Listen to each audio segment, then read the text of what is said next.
Berto, ay hindi ba't binilinan ko ng engineer niyo na wag lalapit dun sa dalagang nakatira sa paanan ng bundok? Ay sus, hayaan mo ang bata pasi. Ay nagpapapansin lang yung kay Tamara dahil maganda naman talaga ang dalagang yon. At saka, may kailangan din kasing sukatin doon sa lugar. Maganda ba ka mo? Eh nakita ko yung dalagang yun nung isang gabi.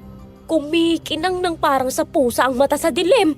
Uy, ikaw naman oo. Saka, baka naman nasinagad lang ng ilaw o liwanag ng buwan. Ay imposible naman yan sinasabi mo. Hindi lang yon. Alam mo ba, nung mapadaan ako sa gubat, ay nakita kong pinalibutan siya ng malalaking, ewan, parang mga asong lobo yatang mga yun. Ay baka mamaya, yung mga aswang na gumagala dito sa baryo natin, ay Diyos ko. Aswang? Ay! Bakit naman palilibutan ng mga aswang si Tamara? Akala ko ba sabi nyo, galing siya sa lahi ng mga engkanto.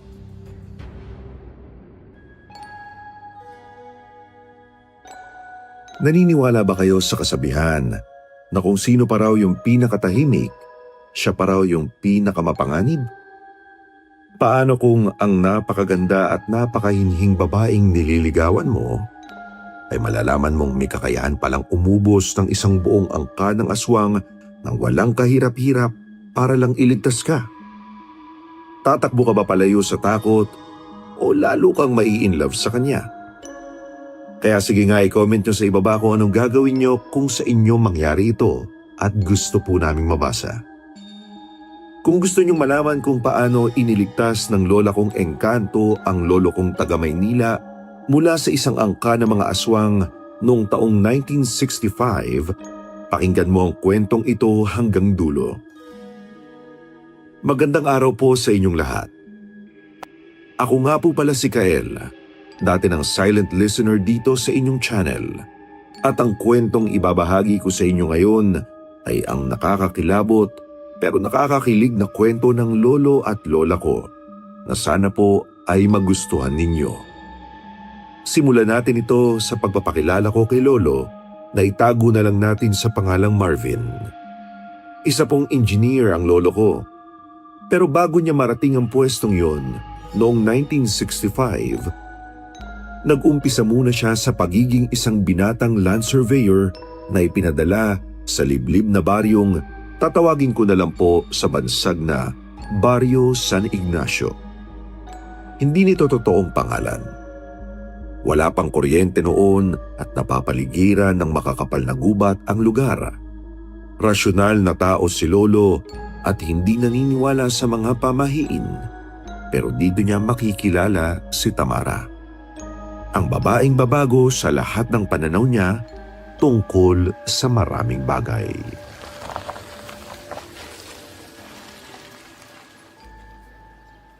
Engineer, ay nandito na tayo. Ito na yung pinakasentro ng Barrio San Ignacio. Hay, sa wakas. Dumating din tayo. Ang tagal din ng biyahe natin Ilang oras ba tayo natagtag sa loob ng jeep mo, Mang Berto? Ay, Parang sumakit tuloy ang buong likod ko sa dinaanan natin sabi ko naman sa'yo bago tayo umalis ng kabilang bayan, bako-bako talaga ang kalsada papunta rito sa baryo. Pasalamat nga tayo hindi umulan kaninang umaga. Kung hindi, siguradong lulubog sa puting itong mga gulong natin. Wala pang sementadong daan dito. Oo nga Napansin ko rin kanina. Mang Berto, ikaw na munang bahala dito sa mga gamit natin Pakiingatan na lang. Lalo na yung transit. At yung tripod ko. Baka mabunggo at masira ang kalibrasyon. Ipaasikaso mo na rin yung tutuluyin natin para makapag-ayos na tayo ng mga gamit pagbalik ko. Teka muna. Saan ka ba pupunta? Ang akala ko ba magpapahinga muna tayo at pagkagaling sa biyahe. Alas 4 na ng hapon. Titingnan ko lang muna yung site doon sa gawin ng bundok. Gusto ko kasing ma-check agad kung saan tayo mag-uumpisang maglagay ng mga muhon bukas para mabilis tayong matapos. Ay nako, engineer. Huwag na muna ngayon at medyo palubog na ang araw. Baka maligaw ka pa dyan sa gubat. Wala kang kasama. Hindi naman ako lalayo. Sisilip lang talaga ako. Sayang kasi ng oras eh. Babayaran tayo ng may-ari ng lupa para matapos ito sa loob ng 3 linggo. Kaya kailangang sulitin natin ang bawat araw na narito tayo. May iba ang gubat dito, engineer. Baka hindi mo kabisado ang daan pabalik. Matataas ang talahib doon papasok palaang. Baka hindi mo matandaan kung saan ka galing. Mang Berto, dala ko naman yung kompas ko at saka yung mapa ng lote. Nasa bukana lang naman ako. Titingnan ko lang kung gaano kasukal yung uumpisa nating linya. Para malaman ko kung ilang taong kailangan nating upahan para maghawa ng damo bukas ng umaga. Ay, ibang klase ka rin talaga sa trabaho. Wala pa tayong tulog na maayos. Lupa agad ang gusto mong makita. Ay, nako. Ay, Ganun talaga para mapabilis ang uwi natin sa Maynila. Nakakapanibago kasing walang kuryente rito. Hindi ako sanay. Sige na, mauna na ako dun sa site. Susunod din ako dun sa sinasabi mong si Aling Pasing mamaya. sige. Basta huwag ka magpapagabi ha. Dito lang kita hihintayin kinapasing. Magpapaluto na rin ako ng hapunan natin para nang pabalik mo kakain na lamang tayo kaagad.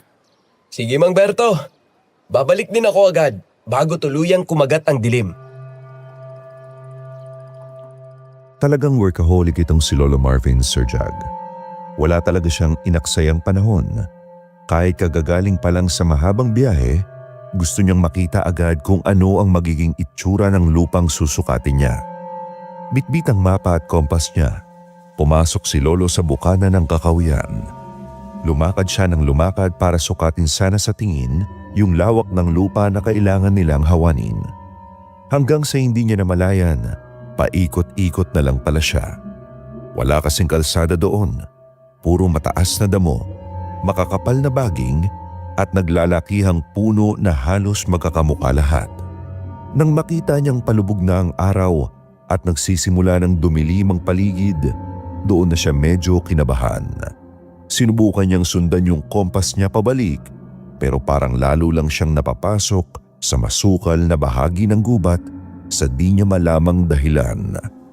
Para ba siyang sadyang inililigaw? Pero doon sa mga oras na yon, doon sila unang nag-cruise ng landas ni Tamara.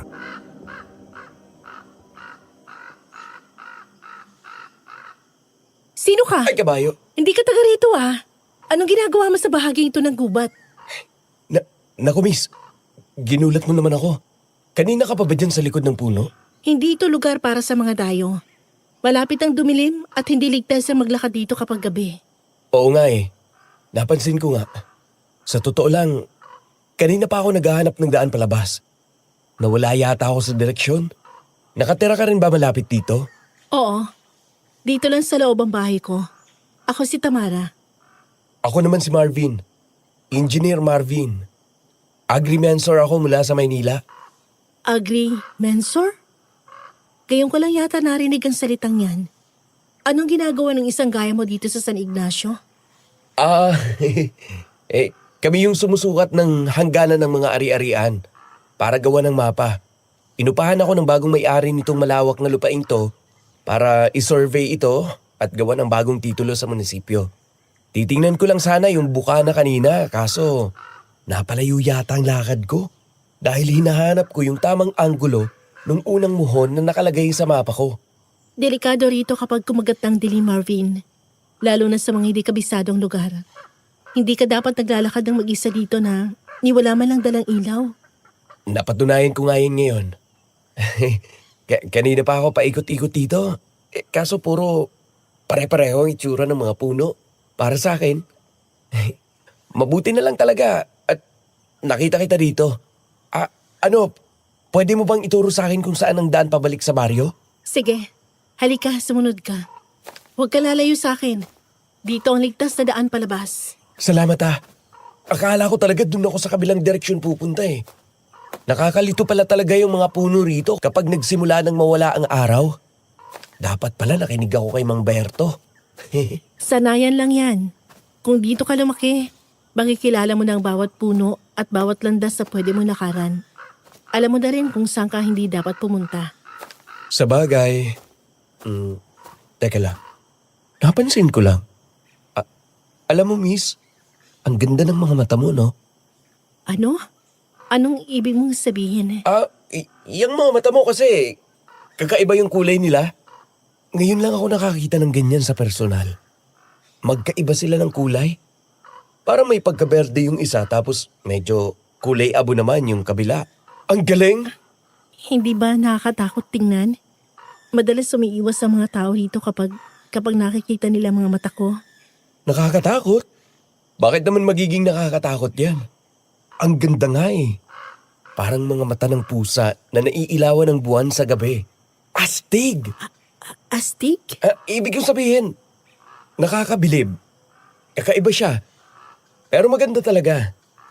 Sa Maynila walang ganyan eh. Kung meron man, siguro bihira lang. Kaya nga mangang-mangha ako eh. Ganun ba? Bilisan na natin ang paglalakad. Malapit na tayo sa bukana ng baryo. Naririnig ko ng tahol ng aso ng mga kapitbahay. Sige, susunod lang ako sa'yo. Pasensya na pala kung naabala kita. At kailangan mo pang ihatid ako palabas ha. Buti talaga nandun ka kanina. Kung hindi, baka dito na ako inumaga sa gubat na to. Nandito na tayo. Diretsuhin mo lang yung maliit na daang yan. Makikita mo na agad yung mga unang bahay sa baryo kung saan ka tutuloy. Salamat ulit, Tamara. Walang anuman. Sige, alis na ako. Tamara, teka. Bakit? May kailangan ka pa? Pwede ba tayo magkita ulit bukas? Babalik din kasi ako rito para mag-umpisa na talaga sa pagsusukat ng lupa. Kapag may araw na. Mag-ingat ka na lang, Marvin. Huwag ka na sanang abuti ng dilim ulit dito sa gubat, lalo na kapag wala ko. Isa pa, malamang na magkikita tayo dahil taga rito lang naman ako eh. Ayos! Sige, mauna na ako. Salamat ulit sa'yo, Tamara. Nakabalik ng ligtas si Lolo Marvin sa bahay na inuupahan nila, kina Aling Pasing. Imbis na matakot sa sinabi ni Tamara na delikado raw sa gubat, mas lalo pa yatang ginanahang bumalik doon si Lolo kinabukasan. Habang naghahapunan sila at nag-uusap tungkol sa magiging trabaho bukas, hindi sinasadyang naikwento ni Lolo na naligaw siya at may nakilala siyang dalagang nagatid sa kanya palabas. Nang binanggit niya ang pangalan ni Tamara, biglang tumahimik ang paligid. Nagkatinginan si Mang Berto at Aling Pasing, kaya medyo nagtaka raw noon si Lolo.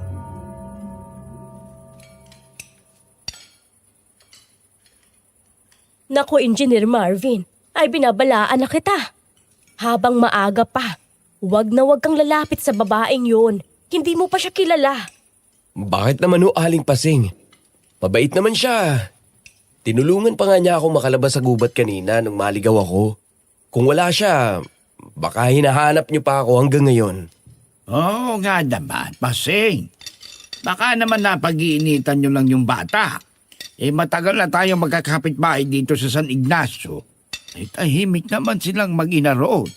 At wala namang ginagawang masama sa atin. Hindi sa napag-iinitan, Berto. Ay, kilala naman ng mga tao rito. Ibang klaseng pamilya niyan. May usap-usapan na hindi raw sila ordinaryong tao at may ginagawa raw silang kakaiba sa loob ng gubat. Paanong ibang klase ho? Tao rin naman sila tulad natin. May dalawang mata, may ilong, may bibig. Nakakausap ko pa nga ng matino. Yung nanay niyan, kilalang ermitanya dito. Nakatira doon sa pinakaloob ng gubat kung saan walang nangangahas na pumunta. Tapos itong si Tamara, hindi nakikihalubilo sa mga tao rito sa baryo. Ay palagi mag-isa doon sa paanan ng bundok. Tsaka hindi niyo ba napapansin yung mata niya, Engineer? Napansin ko ho. Kinausap ko nga siya tungkol doon kanina habang naglalakad kami. Maganda nga eh. Magkaibang kulay. Na-amaze nga ako. Kasi bihirang-bihirang may ganung mata. Maganda! Ay Diyos ko po, Engineer. May sa engkantong babaeng yun. Kung hindi man puro, ay paniguradong may lahi pa ring engkanto yan. Wala namang normal na tao ang may ganong klase ng mata na kumikinang sa dilim na parang sa pusa kapag nasisinaga ng liwanag ng buwan. Aling Pasing, baka po may kondisyon lang sa mata ni Tamara. Sa siyensya kasi, tinatawag yung heterochromia. Isang kondisyon yon kung saan magkaiba talaga yung kulay ng dalawang mata ng isang tao. Nangyayari po talaga yun sa iilang tao. Kahit sa Maynila o sa ibang bansa, may ganun talaga at hindi yun kababalaghan. Hetero, ay, ano ka mo yun? Ay nako, ewan ko sa mga siyensya at libro nyo mula sa Maynila. Ang sinasabi ko lang ay bilang nakatatanda rito, umiwas na kayo bago pa kayo mapahamak ng tuluyan. Madalas pa namang may namamatay ng mga alagang kambing at aso dito sa atin kapag gabi. Ay baka mamaya sila rin ang may gawa nun.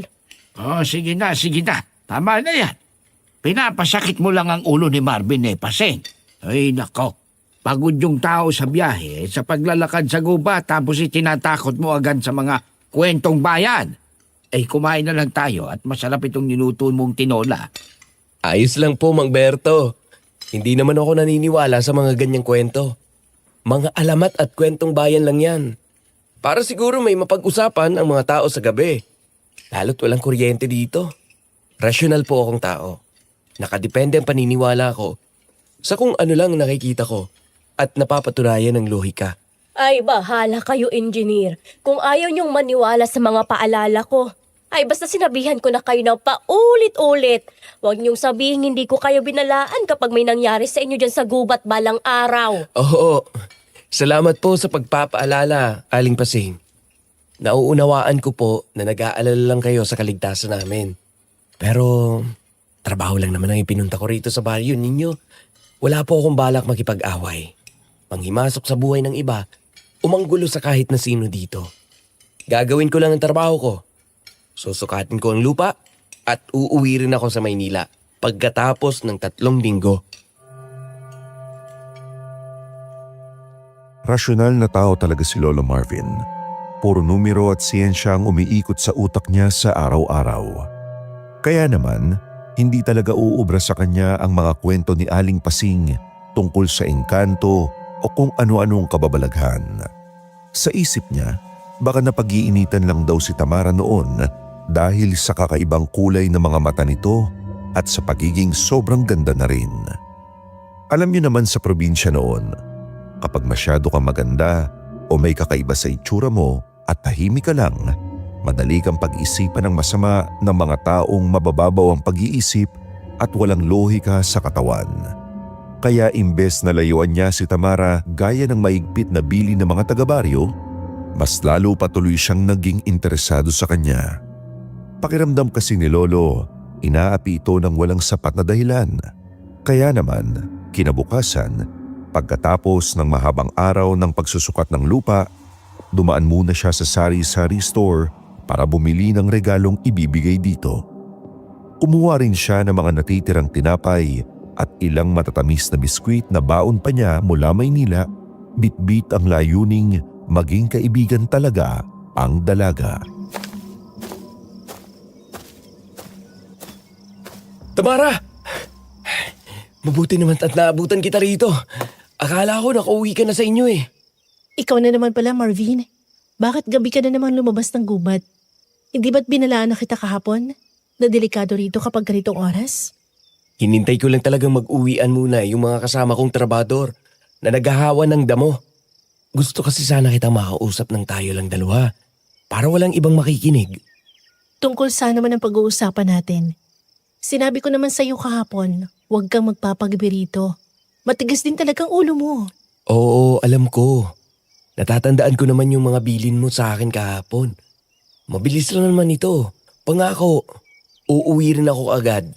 May ibibigay lang sana ako sa'yo. Kaya kita sadyang hinintay dito sa daan. Ano naman yan? Wala akong kailangan mula sa mga tagalabas na gaya mo. Sapat na kung anong meron kami rito sa gubat. Mga biskwit at ilang matatamis na tinapay na nasa lata. Galing pa yun sa Maynila. Dala namin ni Mang Berto nung bumiyahe kami kahapon. Paborito ko yan doon eh. Gusto ko sanang ipatikim sa'yo. Bilang pasasalamat na rin sa pagtulong mo sa akin kahapon nung maligaw ko. Hindi mo kailangan gawin ito, Marvin. Tumulong lang ako dahil kailangan mo makauwi. Hindi para humingi ng anumang kapalit mula sa'yo. Wala yan! Seryoso! Maliit na bagay lang to kumpara sa ginawa mo para sa akin. Tsaka masarap yan. Promise! Wala yung lason kung yan ang iniisip mo. Kaya ayaw mong tanggapin. Baka hanapin ka na ni Mang Berto at yung may-ari ng bahay na tinutuluyan mo. Umuwi ka na doon. Malapit na mawala ang liwanag ng araw dito sa labas. Ang sungit mo naman minsan. Gusto lang naman kitang maging kaibigan. Narinig ko kasi yung sinasabi ng mga tao sa baryo tungkol sa'yo. Nakakakwentuhan ko sila Aling Pasing kagabi habang naghahapunan kami. Alam mo na pala mga sinasabi nila sa akin. Nalaman mo na iniiwasan nila ako. Bakit ka pa lumalapit sa akin ngayon? Hindi ka ba natatakot sa mga chismis na naririnig mo? Dahil alam kong hindi totoo yon. Hindi naman ako naniniwala sa mga kwentong engkanto o aswang-aswang na yan. Para sa akin, isa ka lang dalagang hindi nila mapantayan. Kaya ginagawa nila ng kwento. Maraming ganyan sa mundo eh. Kinakatakutan ng mga bagay na hindi nila nauunawaan. Paano kung totoo ang mga kwento nila, Marvin? Paano kung hindi talaga ako ordinaryong tao gaya ng iniisip mo? Wala naman akong pakialam kung ano ka pa. Ang alam ko lang, mabait ka. Kasi tinulungan mo ako. Yun lang ang basihan ko kung paano ako makikitungo sa isang tao. Ibang mundo mo sa mundo ko, Marvin. Baka hindi mo magustuhan na makikita mo kapag nakilala mo talaga ako ng lubusan. Baka katulad ka rin ng iba na tatakbo palayo. Handa naman akong kumilala sa kung anumang mundo yan eh. Wala namang mawawala kung susubukan nating maging magkaibigan, di ba? Sana tanggapin mo na tong dala ko. Para naman hindi masayang yung paghihintay ko sa'yo dito ng ilang oras. Salamat sa pag-aabala mo para dito ha. At sa pag-intindi mo na rin. Pero umuwi ka na talaga ngayon din. Paparating ng dilim at hindi palaging ligtas ang lugar na to kapag gabi. Gaya ng ilang beses ko nang sinabi. Oo, sige. Uuwi na ako. Bukas ulit ha. Dito ulit tayo magkita. Pagkatapos ng trabaho ko sa site. Parehong oras. Ingat ka pag uwi, Tamara. Mag-ingat ka rin, Marvin. At huwag ka na matigas ng ulo. Umuwi ka na ng diretsyo. Hindi minadali ni Lolo Marvin ang mga sumunod na araw, Sir Jag. Isang buong linggo na rin niyang sinusuyo si Tamara. Araw-araw pagkagaling sa site, hindi pwedeng hindi siya dadaan sa bukana ng gubat para lang bigyan ng kung ano-ano si Tamara. Minsan biskwit, minsan matatamis na kending sadyang binili pa niya sa kabilang bayan. Si Tamara naman, kahit na medyo malamig at seryoso sa umpisa, unti-unti ring lumambot. Tinatanggap na niya ang mga binibigay ni Lolo at minsan siya pa mismo ang naghihintay sa daanan bago pa man dumating ang mga trabahador. Sa loob ng isang linggong yon, araw-araw silang nag-uusap. Hanggang isang gabi, habang nag-aayos ng mapa si Lolo Marvin sa tinutuluyan nila, hindi niya napigilang magtapat kay Mang Berto. Mang Berto, patimplan naman ako ng kape oh. Parang hindi na yata gumagana ang utak ko sa mga numerong nakasulat dito sa field book ko eh. Paano namang sasakit ang ulo mo dyan eh? Kanina ko pa napapangsing. Nakatulala ka dyan sa papel. Wala ka namang isinusulat. Ano bang bumabagabag sa'yo, engineer? May problema ba tayo sa sukat ng lupa? Wala naman. Sakto naman ang mga sukat natin. At mukhang matatapos tayo ng mas maaga sa inaasahan. Kung hindi uulan sa mga susunod na araw. Ano nga ang problema? Bakit parang ang lalim ng iniisip mo? Napapansin ko rin itong mga nakaraang araw Lagi kang nagmamadaling umalis sa site kapag patapos na ang trabaho natin. Tapos araw-araw kang dumadaan sa tindahan ni Aling Nena para bumili ng kung ano-ano. Mang Berto, huwag ka sanang tatawa sa sasabihin ko ha. Kasi parang tinamaan yata ako. Tinamaan? Nakalil. Inatake ka ba ng hika o may nakain kang hindi maganda? May sakit ka ba? Sabi ko naman sa'yo, huwag kang iinom ng tubig doon sa sapa malapit sa gubat dahil hindi natin siguradong malinis yung tubig doon. Hindi yun, Mang Berto. Ha? Ang ibig kong sabihin, tinamaan yata ako kay Tamara. Gusto ko siya, Mang Berto. Hindi lang basta gusto na para makipagkaibigan. Gusto ko siyang maging nobya. Sinasabi ko na nga ba Kaya pala hindi ka na natatakot kapag gabi na doon sa bukana ng gubat. Kahit panay na ang babala ni Pasing sa iyo. Alam mo bang pinagagalitan pa ako noon? Ay nako, engineer. Sigurado ka ba dyan sa nararamdaman mo? Ay, 1 linggo pa lamang tayo dito sa San Ignacio. Ay baka naman nabibigla ka lamang dahil siya ang unang magandang babaeng nakita mo rito sa baryo. Marami din namang magagandang babae sa Maynila, no? Pero iba talaga tong nararamdaman ko kay Tamara, Mang Berto. Totoo pala yung sinasabi nilang love at first sight. Nung una ko palang makita yung mga mata niya, nung nasa gubat kami nung naligaw ako, alam ko na agad na may kakaiba sa tibok ng puso ko para sa kanya. Gusto kong palaging naririnig yung boses niya. Gusto kong makita siyang ngumingiti. Abay, mukhang malala na nga yan. Paano naman si Paseng? Alam mo namang ayaw na ayaw nung kay Tamara. Ay kapag nalaman niya yon, paniguradong hindi titigil yon. Saka sa sermon sa'yo gabi-gabi. Hindi ko na problema yon. Buhay ko naman to eh. At ako ang makikisama kay Tamara, hindi si Aling Pasing. Ang problema ko lang ngayon, hindi ko alam kung paano ko ipaparating kay Tamara ng maayos yung nararamdaman ko. Ibang-iba siya sa mga babaeng nakilala ko sa Maynila.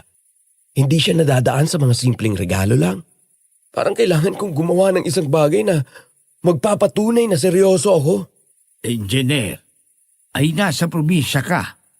Alam mo noong panahon namin, at hanggang ngayon dito sa baryo, iisa lamang ang pinakamabisang paraan para maipakita mo sa isang dalaga na malinis ang intensyon mo. Ano yun? Kailangan ko bang mamanhikan agad sa nanay niyang ermitanya? Hindi ko pa nga nakikita kahit anino nun eh. Ay, hindi ka mamamanikan kundi harana. Ay uso yan dito. Ganyan ko nakuha ang misis ko noon eh. Ay po, pupunta ka sa tapat ng bahay nila sa gabi. Kakantahan mo siya para malaman niya. At nakapitbahay nila na seryoso ka manliligaw. Marunong ka bang tumugtog ng gitara? Marunong naman. Nag-aaral din ako kung paano mag-gitara nung nasa kolehiyo pa ako eh. Kaya lang, nahihiya ako. Baka palayasin ako ni Tamara kapag ginawa ko yun. Masyadong seryosong tao yun eh. Baka isipin niya ginagawa ko siyang katatawanan. Sus, walang babaeng hindi lumalambot sa harana, no? Ako ang bahala sa iyo. Eksakto. May nahiram akong lumang gitara sa pamangkin ni Pasing kaninang hapon. Nando sa silog.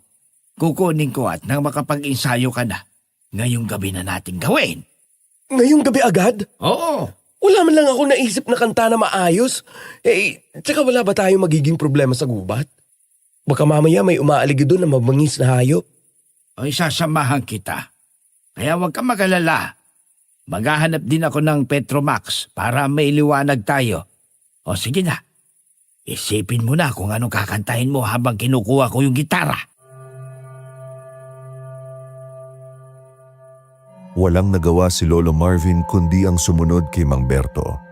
Dahil nga porsigido siya at sobrang in love na kay Lola, nag-isip siya ng isang kanta na akma sa sitwasyon nila. May naisip naman siya. Pero ang problema, alam ni Lolo Marvin sa sarili niya na boses palaka siya at hindi marunong kumanta.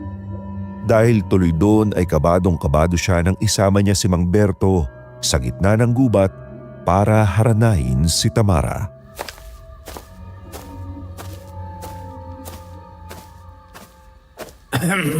Andito na tayo, engineer.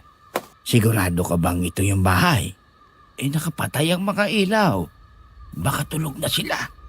Eto nga yun. Eto lang naman ang bahay dito sa gubat eh. Mang Berto, kinakabahan ako. Parang nanlalamig ang mga kamay ko. Baka hindi ko matipa ng maayos ang mga kwerdas nitong gitara. Ay, normal lang yan. Ganyan din ako nung unang beses kong mangharana eh.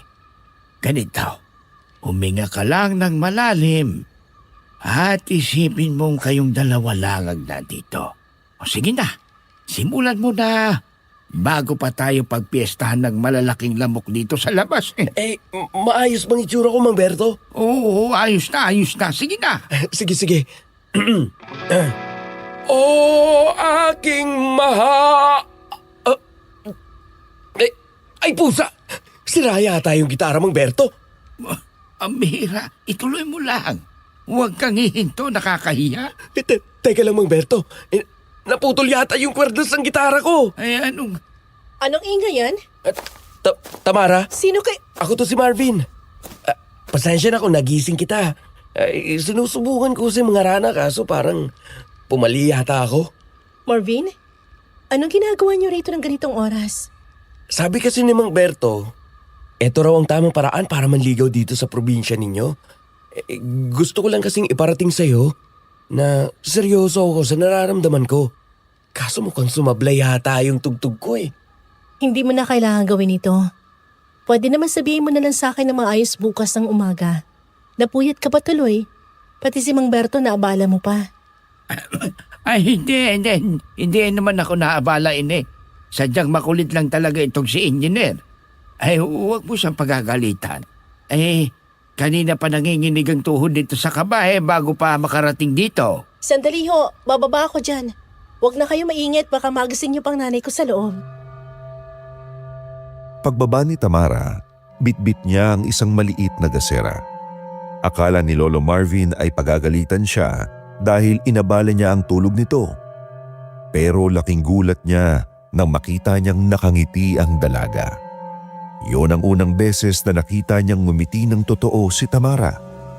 Nawala ang pagiging malamig at seryoso nito. Pinatuloy niya sina Lolo sa isang maliit na kubo malapit sa bahay nila at pinagsilbihan ng mainit na salabat.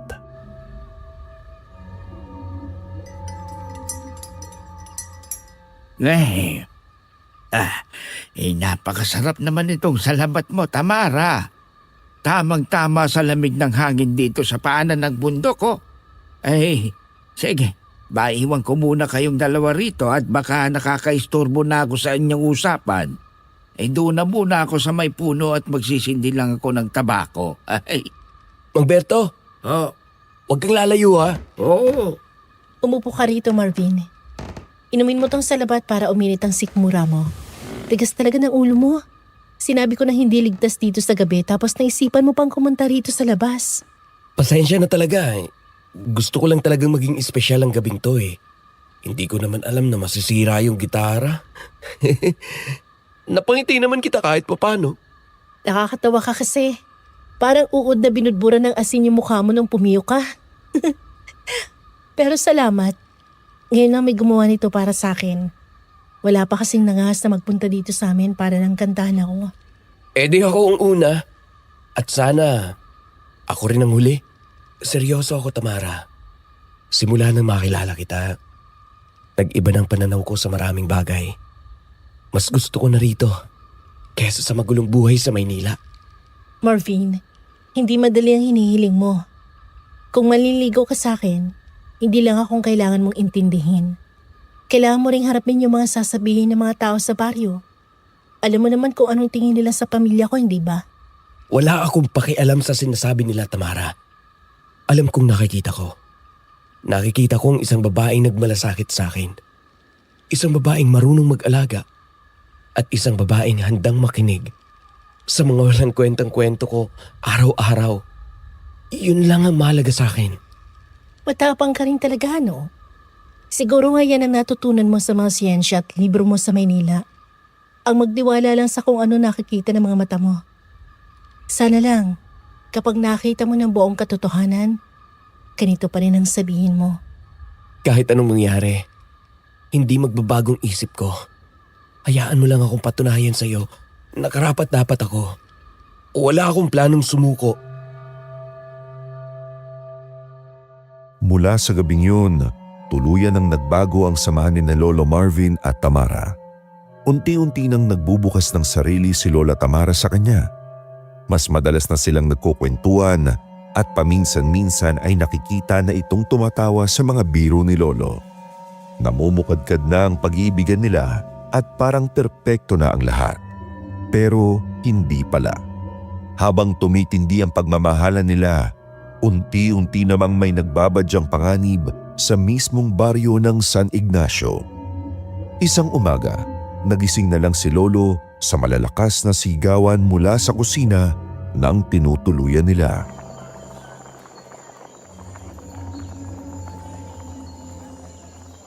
Ay, Diyos ko po. Kaawa-awang nila lang. Wala silang kaluluwa. Berto! Berto! Nasaan si engineer? Gisingin mo na! Ano bang nangyayari sa'yo, Pasing? Ang aga-agay sumisigaw ka dyan. Akit ba namumutla at nanginginig yung mga kamay mo? Eto na kami, oh. Si Mang Kulas, yung matandang tagabantay ng tubuhan doon sa dulo, ay natagpuan kaninang madaling araw na wala ng buhay sa gitna ng bukid. Ano pong nangyari, Aling Pasing? Inatake po ba sa puso? O baka na-aksidente sa trabaho niya? Anong puso? Ay, walang puso! Wala na ring atay at mga bituka. Nakakalat ang mga bituka niya sa paligid ng tubuhan na makita ng mga nag-aani. Ay, parang nilapan ng isang napakalaking halimaw ang buong katawan niya. Ay, Panginoong mahamagin, sigurado ka ba dyan sa sinasabi mo, Pasing? ay. Baka naman ginawan lang ng kwento ng mga nakakita para manakaw. Nakita mismo ng sarili kong mga mata. Nandun ako kanina pagdating ng mga pulis mula sa munisipyo. Ang sabi ng hepe, gawa daw ng mga rebelde nagtatago sa bundok. Mga rebelde? Ay anong klaseng rebeldeng kakain ng lamang loob ng tao? At mag-iiwan ng malalaking bakas ng paa ng aso sa putikan. Aling Pasing, baka po may mga mababangis na hayop talaga na nakababa mula sa bundok dahil naghahanap ng pagkain. Baka napakalaking baboy ramo o kaya mga ligaw na aso. May paliwanag po dyan ang siyensya. Hindi po natin kailangang isipin na gawa ito ng aswang o kung anuman. Ay, siyensya na naman, engineer. Ilang hayop na bang namatay dito sa baryo nitong mga nakaraang linggo?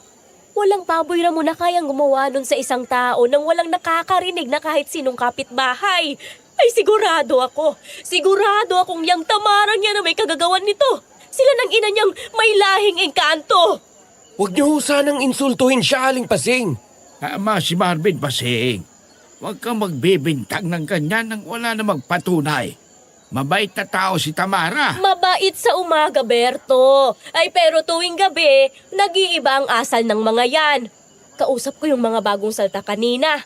Ay, kahit sila, nahihiwagaan dyan kay Tamara. Ni minsan, hindi umuupo yung mag-inang yon kapag may nagdadasal sa kapilya. Ay, binalaan ko na kayo. Naglipa na ang mga halimaw dito sa San Ignacio. At hinding-hindi ako maniniwala sa sinasabi ng mga pulis na yan. Pilit na ipinagwalang bahala ni Lolo Marvin ang mga usap-usapang yon. Sa isip niya, natural lang sa mga probinsyano noon ang mag-isip ng mga kwentong kababalaghan para bigyan ng rason ang mga bagay na nakakatakot para sa kanila. Isa pa, naiinis siyang nadadamay na naman si Tamara sa usapin. Siya na naman ang pinagbibintangan nila. Pumasok pa rin siya sa trabaho niya sa gubat kinahapunan para ipagpatuloy ang pagsusukat ng lupa.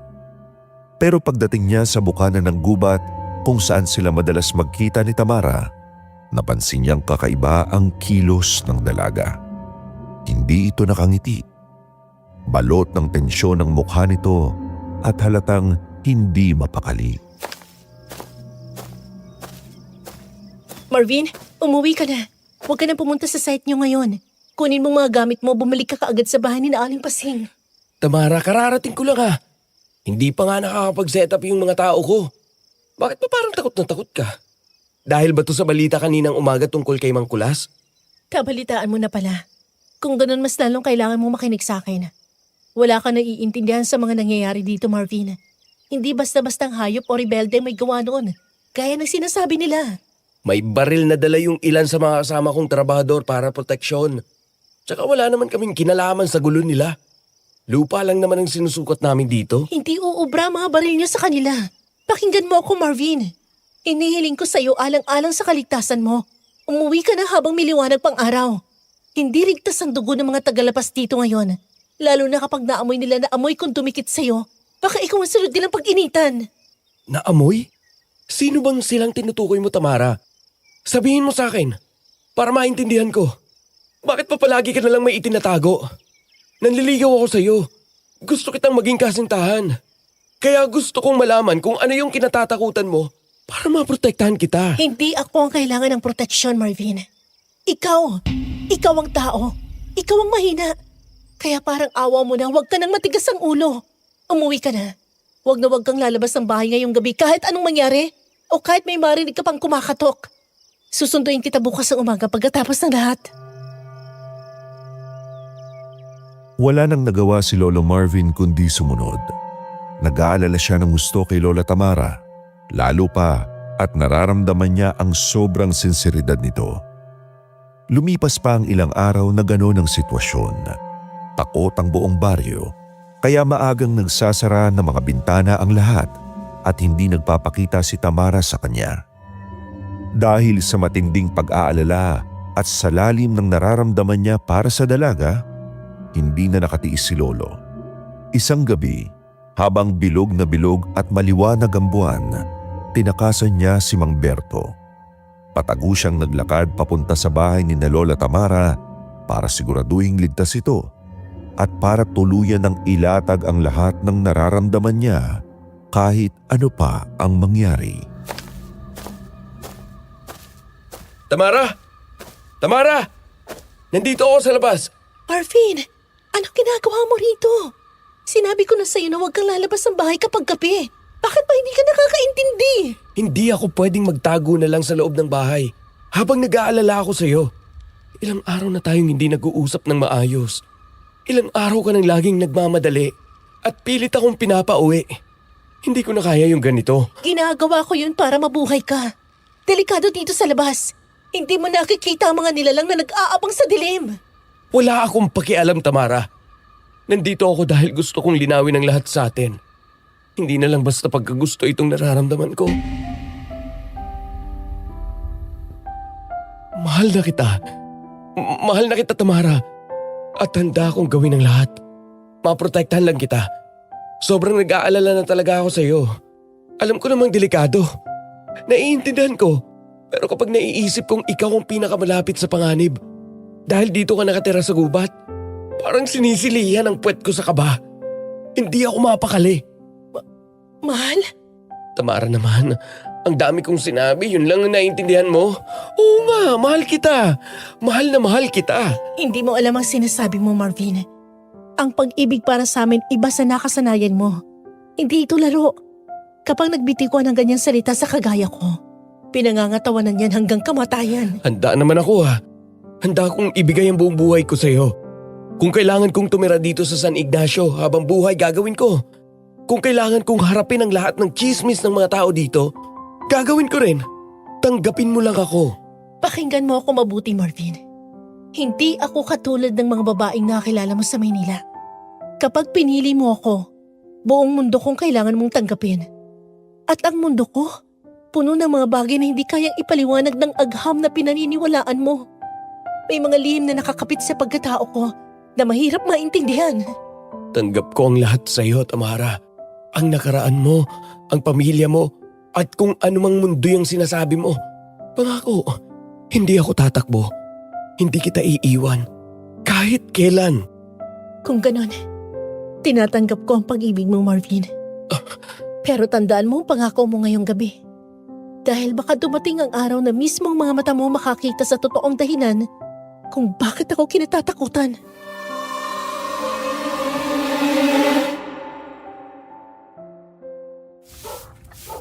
Aba Carmen, ay napakaaga mo naman yatang nagluto nitong biko. Ay nag-abala ka pa talaga para bigyan lang kami dito.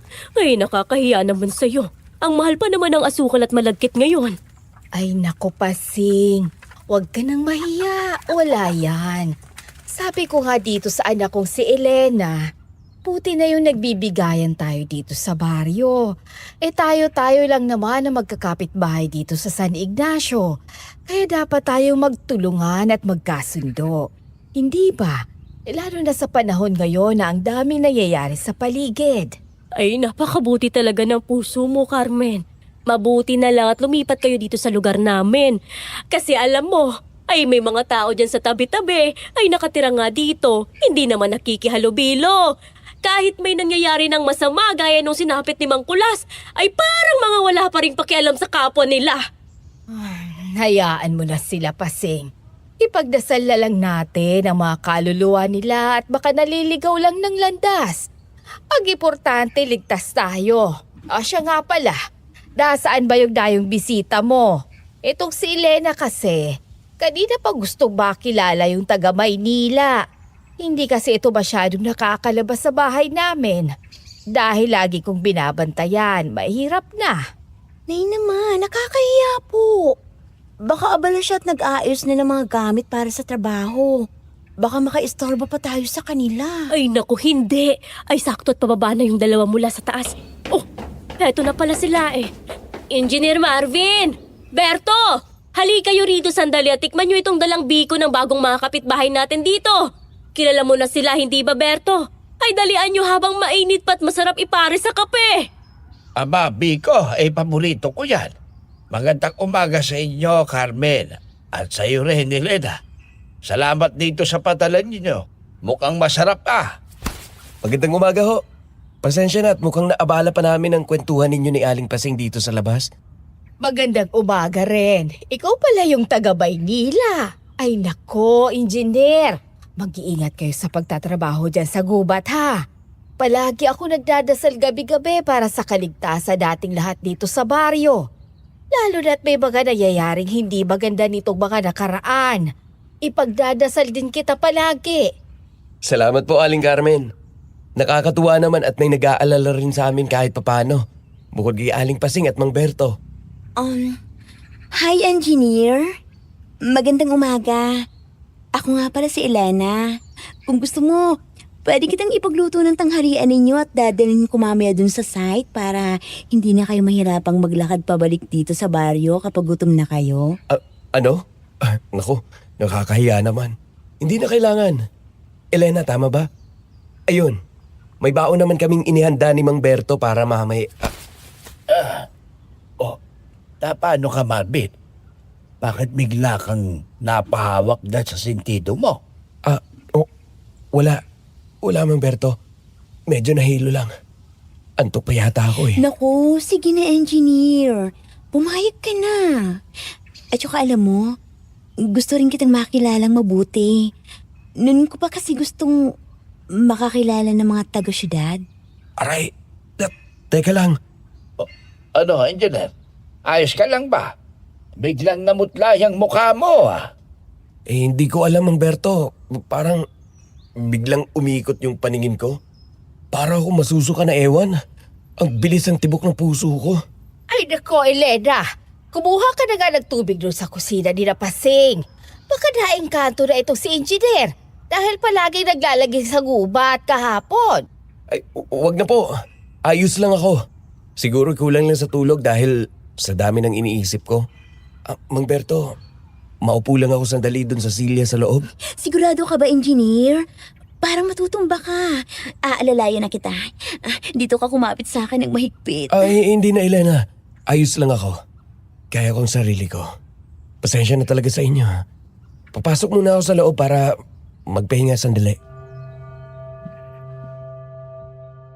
Habang nakatitig si Lolo Marvin sa mga mukha ni Elena ng umagang yun, Sir Jag, hindi niya maipaliwanag kung bakit biglang bumigat ang pakiramdam niya. Nagtataka siya kung bakit kapag nagsasalubong ang mga mata nila ni Elena ng mga sandaling yun, ay para bang gusto niya itong sunggaban ng halik. Gayong alam naman niyang si Tamara ang laman ng puso niya. Hindi naman siya salawahang lalaki, kaya parang gusto niyang suntukin ang sarili niya nang makaramdam siyang para bang naaakit siya agad sa ibang babae. Dahil doon, hindi tuloy nakapasok si Lolo sa trabaho ng araw na yon. Maghapon lang siyang nagkulong sa kwarto niya. Iniisip si Tamara.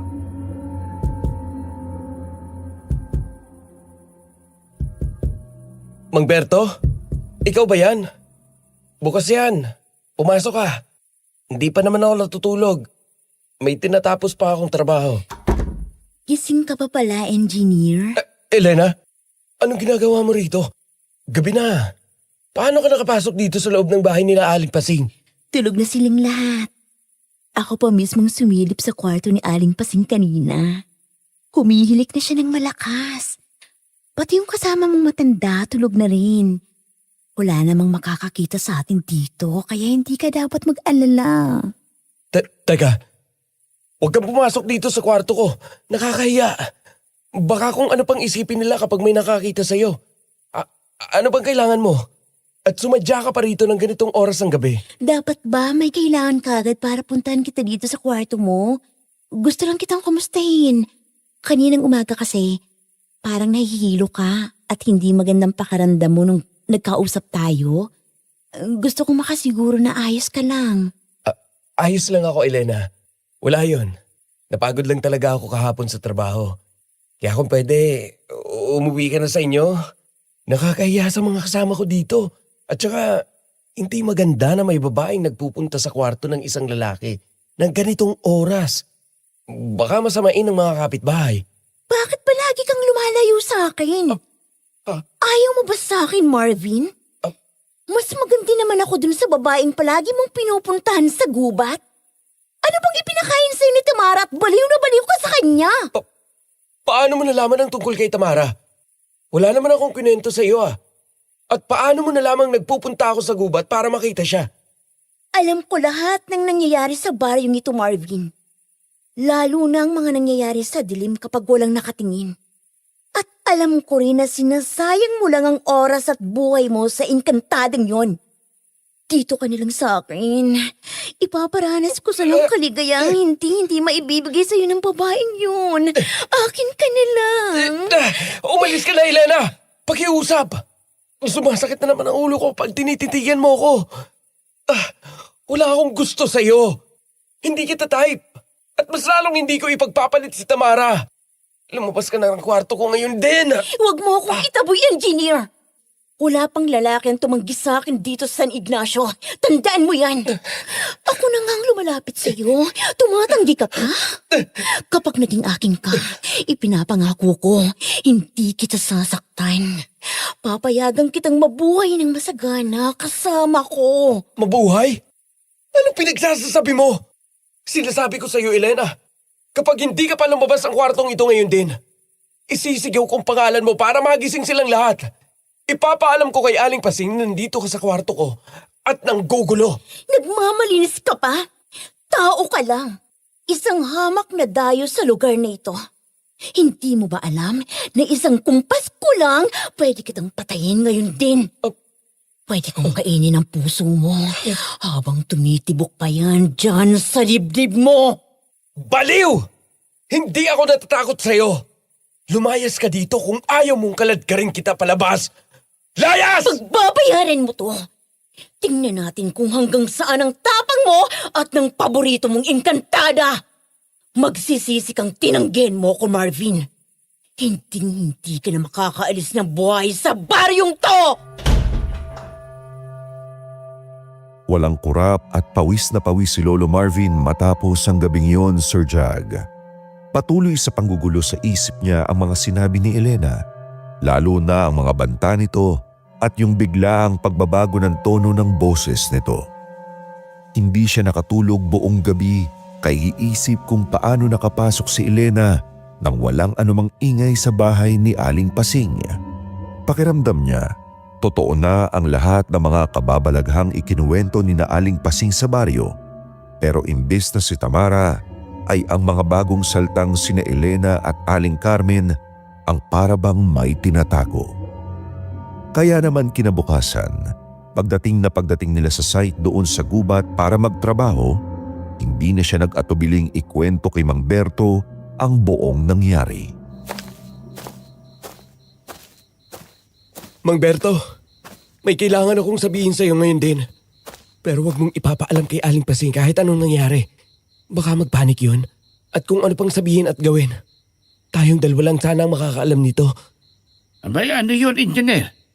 Ang seryoso yata ng mukha mo ngayon, Tsaka napansin ko kanina pa habang nag-aalmusal tayo, parang hindi ka yata natulog kagabi. Nangingitim yung ilalim ng mga mata mo at panay ang kape mo. Ano ba problema? Tungkol ba yan sa trabaho o kay Tamara? Hindi. Hindi, Mang Berto. Tungkol ito kay Elena. Ang totoo, pumunta siya sa kwarto ko kagabi. Ano ka mo? Si Elena pumunta sa kwarto mo? Ba't napakalakas naman yata ng loob ng bata niya? Nakita ba siya ni Pasing na pumasok sa bahay? Anong ginawa niya sa iyo sa loob ng kwarto? Walang nakakita sa kanya. Yun nga ang nakapagtataka Walang nakarinig sa pagpasok niya. Pinipilit niya akong akitin. Mang Berto, gusto niya yata maging kami? Pero ang pinaka nakakatakot, Mang Berto, yung itinaboy ko siya.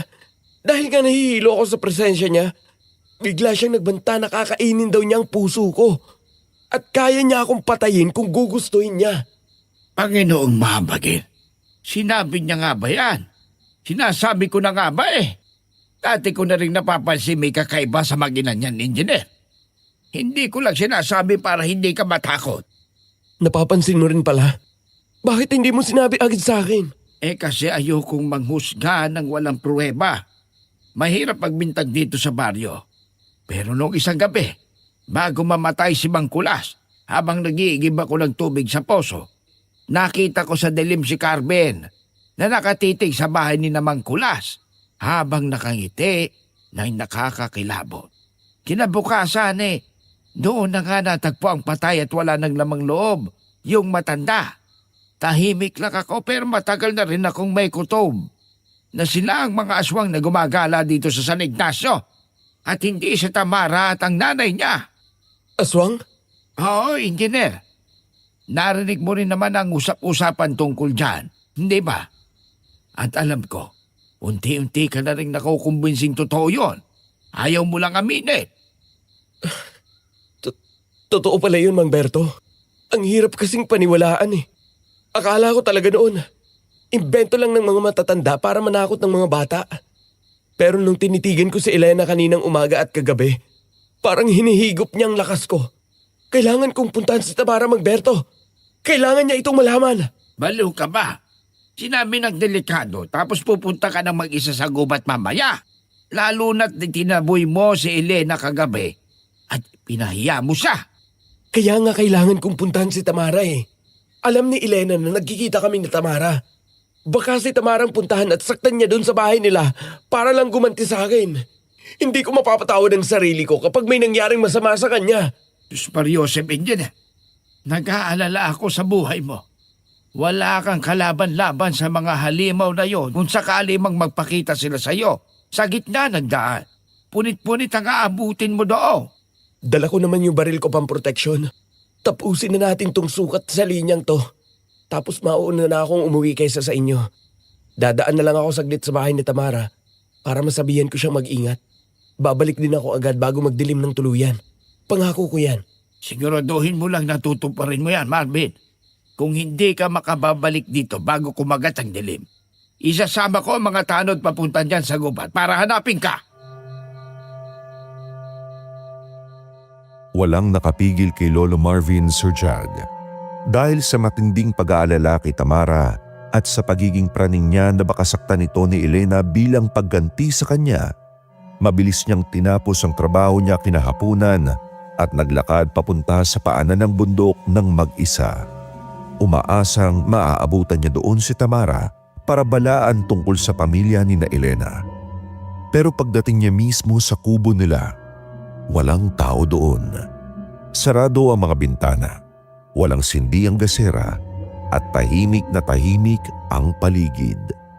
Inabot na siya ng paglubog ng araw sa kakahintay doon hanggang sa napagtanto niyang kailangan na niyang umuwi dahil baka hanapin na siya ni Mang Berto. Pero habang naglalakad siya pabalik sa madilim na bahagi ng gubat, doon na nangyari ang hindi niya inaasahan at ang pinakakinatatakutan niya.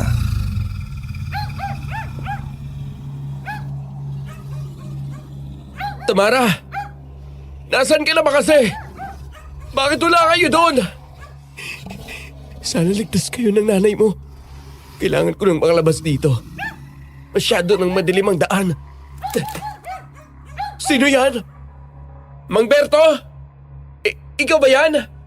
Sinusundan mo ba ako? Sino sabi yan Lumabas kayo! May baril ako! Hindi ako natatakot sa inyo! Tapang-tapangan ko pa rin hanggang ngayon, lalaki. Kahit nanginginig na yung tuhod mo. Elena! Nasaan ka? Anong ginagawa mo rito sa gubat sa ganitong oras? Sinabi ko naman sa'yo kagabi, magsisisi kang tinanggihan mo ko. Gusto ko sanang buhayin ka para pagluruan sa mga susunod na gabi. Pero masyado mo akong ipinahiya. Wala pang tumanggi sa ganda ko. Kaya ngayon, gagawin na lang kitang hapunan ng pamilya ko! Lumayo kayo! Lumayo kayo sa akin! Diyos ko! Ano klaseng mga aso to? Bakit hindi kayo tinatabla ng bala? Mga halimaw! Mga halimaw kayo! Tama nga si Mang Berto! Yan ang napapala mo. Pinagbigyan na kita. Pero hindi ako ang pinili mo, kundi ang babaeng yon. Ngayon, lasapin mo ang ganti ko! Gulat na gulat at takot na takot si Lolo Marvin, Sir Jag. Nakita mismo ng dalawang mata niya kung paano lumabas mula sa dilim ang tatlong naglalakihang aso na kasing laki halos ng baka. Namumula ang mga mata ng mga ito na parang nagbabagang uling at tumutulo mula sa mga pangil nila ang laway na may halong dugo. Doon niya tuluyang na-realize na totoo nga ang mga kababalaghang nangyayari sa baryo at hindi lang ito kwentong kutsero. Totoong may mga aswang at si Elena at ang pamilya niya ang mga halimaw na umuubos sa mga tao doon. Napahiga na lang sa lupa si Lolo Marvin nang matumba siya habang inaatake siya.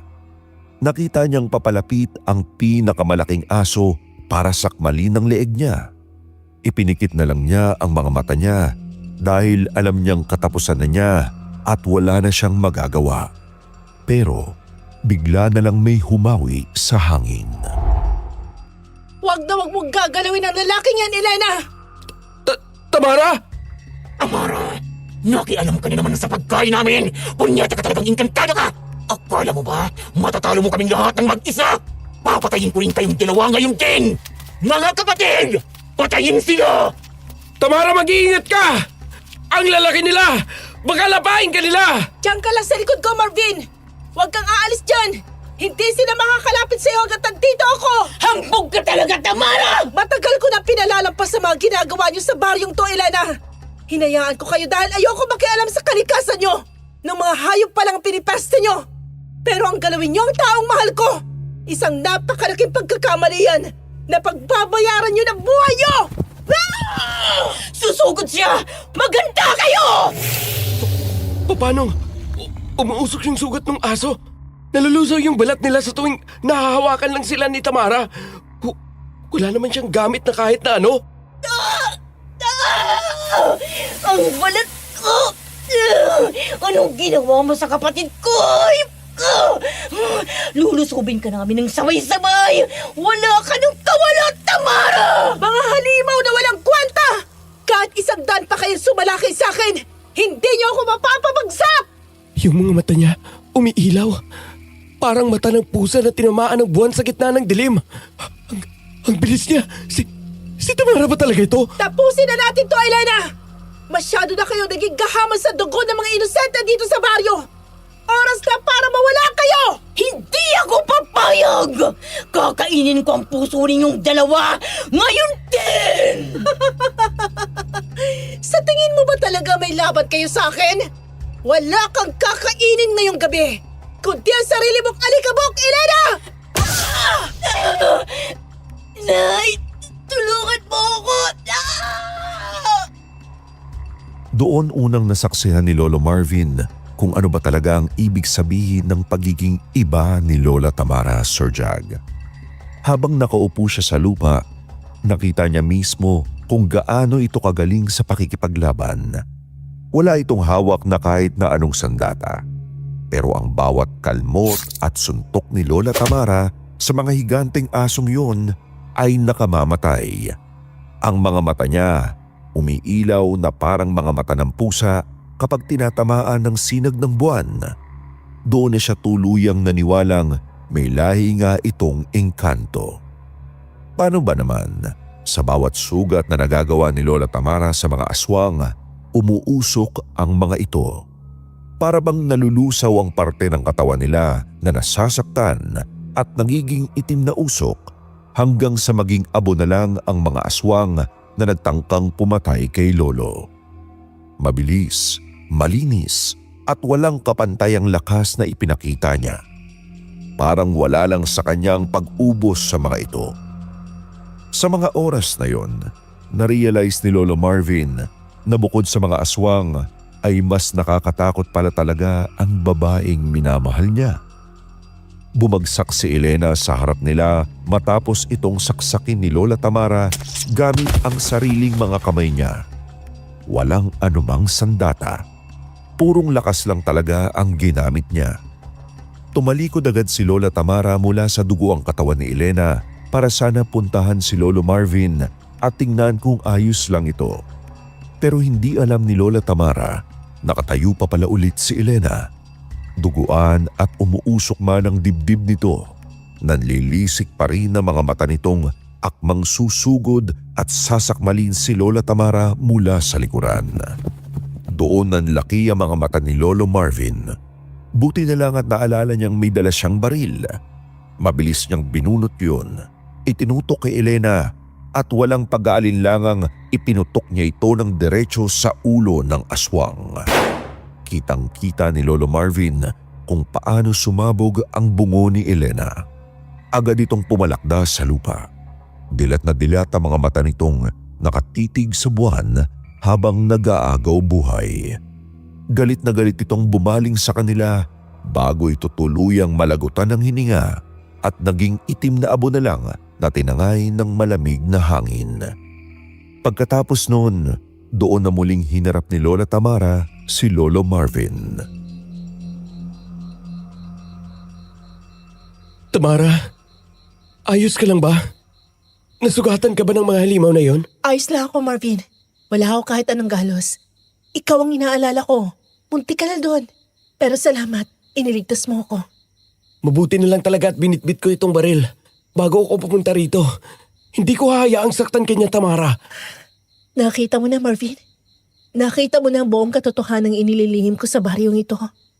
Nakita mo kung paano ko pumatay ng mga uri nila nang wala kahit na anong pag-aalinlangan. Nakita mo kung paano umilaw ang mga mata ko at kung ano talaga ako. Ito ang mundong sinasabi ko sa iyo noon pa man. Ang mundong pilit ko inilalayo sa iyo dahil alam ko hindi kayang tanggapin ng mga normal na tao. Ngayon, natatakot ka na ba sa akin? Ano nang palagay mo sa... Ang ingay mo. Halika nga rito. Anong... Napakadaldal mo pala kapag kabado ka, no? Bakit mo ginawa yun? Bakit mo ako biglang hinalikan, Marvin? Kagagaling lang natin sa patayan. Duguan pang mga kamay ko. Oh. Para tumigil ka na sa pagsasalita at pag-iisip ng kung ano-anong negatibong bagay. At para malaman mo na kahit ano pang sabihin mo, wala akong pakialam kung ano ka pa. Sinabi ko naman sa iyo dun sa labas ng bahay ninyo, di ba? Wala pa rin magbabago sa desisyon ko. Mahal kita, Tamara. Mahal na mahal kita. At tatanggapin kita ng buong buo. Kahit na ano pa ang nangyari. Kahit engkanto ka pa, diwata o kahit ano pang klaseng nilalang na hindi kayang ipaliwanag ng siyensya. Ikaw pa rin yung babaeng minahal ko. Pero Marvin, iba ako. Delikado ang paligid ko. Ang mga kamay na to nakamamatay. Paano kung isang araw ikaw naman ang mapahamak ng dahil sa akin? Paano kung hindi na kita mailigtas sa susunod na may umatake sa atin? E di mamamatay ako. Ganun lang naman yun kasimple. Kanina nga, nung akala ko katapusan ko na dyan sa mga higanting aso na yan, ikaw lang ang laman ng isip ko. Wala na akong pakialam kung delikadong mundo mo. Ang mahalaga, magkasama tayo. Hindi ako aalis sa tabi mo, Tamara. Pangako yan. At hindi ko yan babawiin. Kung kailangan kong ibigay ang buhay ko, bakit hindi? Basta ikaw. Nababaliw ka na ba talaga? Wala pa ako nakilalang tao na kasing tigas ng ulo mo, engineer. Kahit sino sigurado akong lalayuan ako kung makita lang nila kung gaano ako kawalang awa kanina. Tapos ikaw, ahalikan mo lang ako matapos ako makipagpatayan? Baliw na kung baliw. Pero seryoso ako sa mga sinasabi ko. Akala mo ba madali sa akin na makita yung mga asong yun? Halos imatay na ako sa takot kanina. Nanginginig ng mga tuhod ko nang papalapit sa akin si Elena.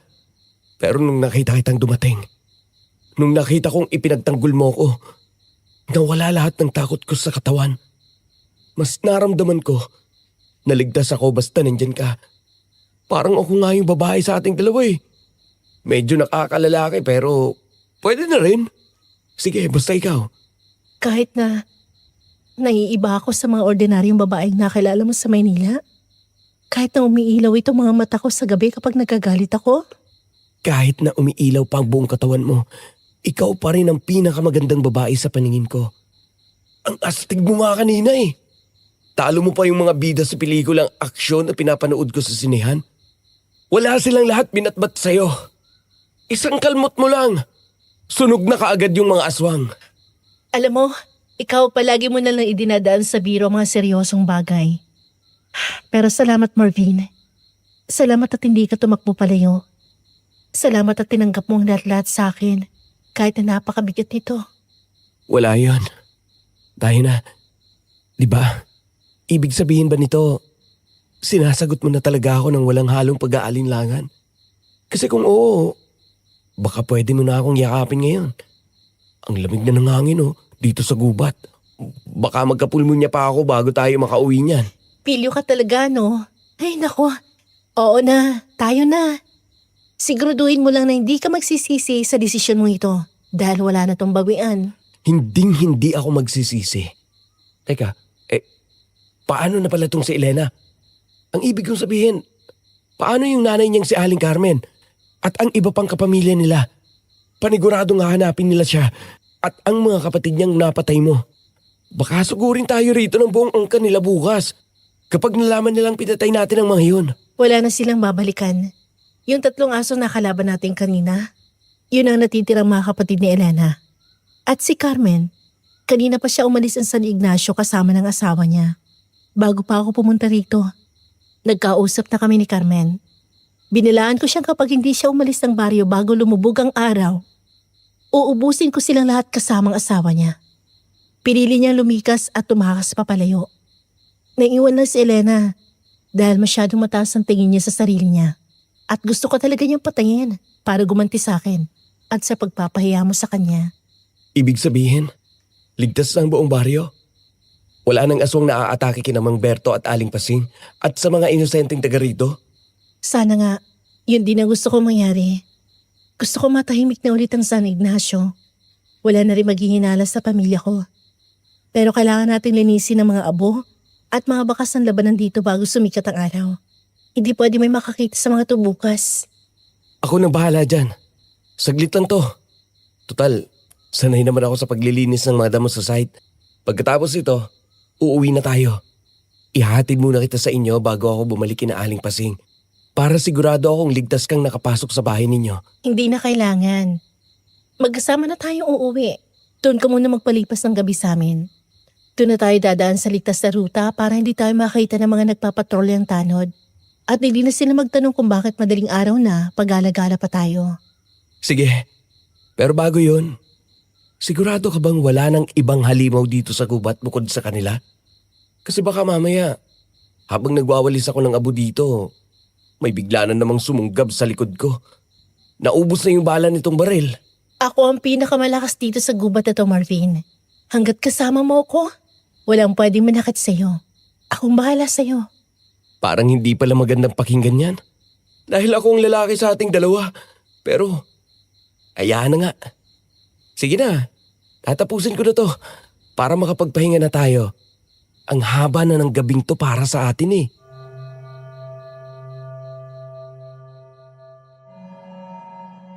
Umuwi na nga sila ni Tamara sa kanila para makapagpahinga. Sa totoo lang, pakiramdam pa rin daw noon ni Lolo Marvin ay nananaginip lang siya dahil nga sa mga nakita at nalaman niya. Pero wala na siyang naging panahon pa para mabigla o matulala tungkol dun dahil na rin siguro sa sobrang pagod. Basta ang alam niya lang noon, masaya siya dahil walang nangyari sa kanilang dalawa ni Tamara.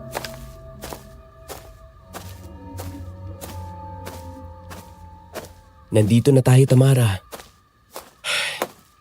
Alam mo, ang tahimik naman talaga masyado rito sa bahaging to ng gubat, ano? Wala man lang akong naririnig na huni ng mga ibon. O kahit na anong ingay ng mga insekto. Kahit nung unang beses akong nagpunta rito. Ganyan talaga dito kapag gabi. Tahimik at payapa. Dahil alam ng mga hayop at insekto na teritoryo namin to. Halika, pumasok na tayo sa loob para makapagpahinga ka na rin. Teka lang, Tamara. Seryoso ba talaga to? dito ba talaga ako matutulog sa inyo ngayong gabi? Oo nga. Bakit? Ayaw mo ba? Ligtas ka rito, Marvin.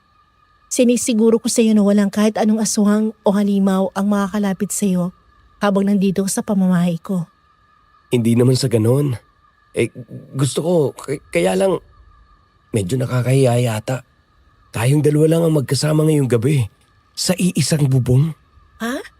Ano bang sinasabi mo dyan? Kasi hindi pa naman tayo kasal. Bago pa lang naging tayo. Tapos magsasama na agad tayo sa iisang bahay. Kahit sabihin pang isang gabi lang to at para ito sa kaligtasan ko matapos nating makalaban sina Elena, parang hindi magandang tingnan sa mata ng mga tao kung sakaling malaman nila.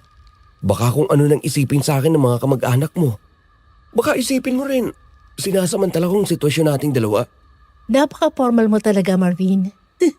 Minsan nakakalimutan kong galing ka sa syudad. Uuwi na lang kaya ako kina Aling Pasing.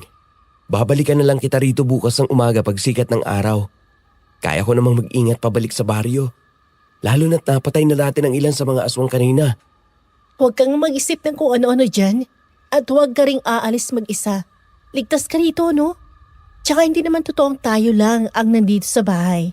Nandito ang nanay ko at hinihintay niya tayo. Nandito ang nanay mo?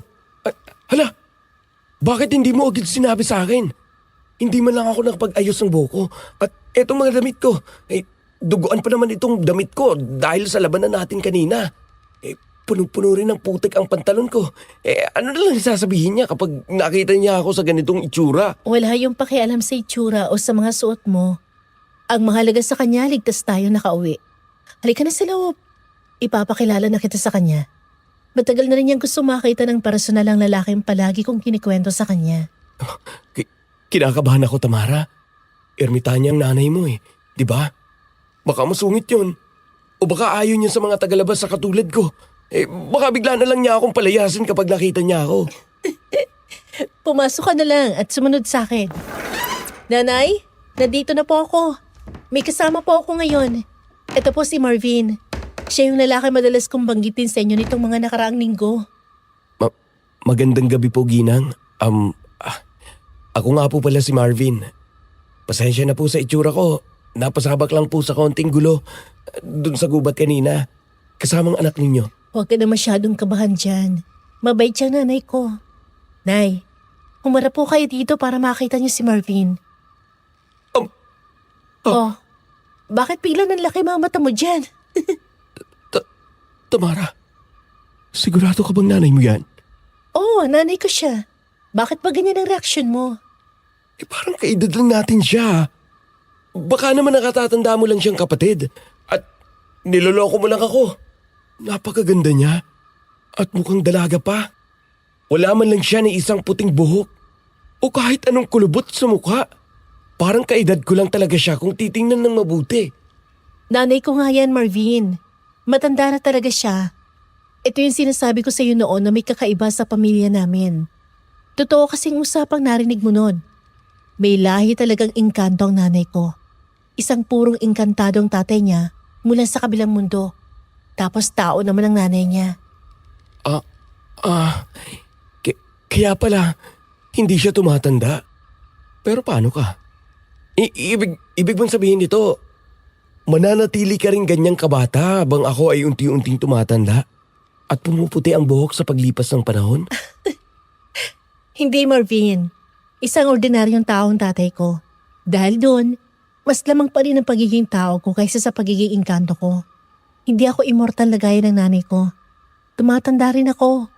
Nasasaktan, nasusugatan, nakakaramdam ng pagod, at nagkakasakit din ako gaya mo at lahat ng normal na tao dito sa mundo.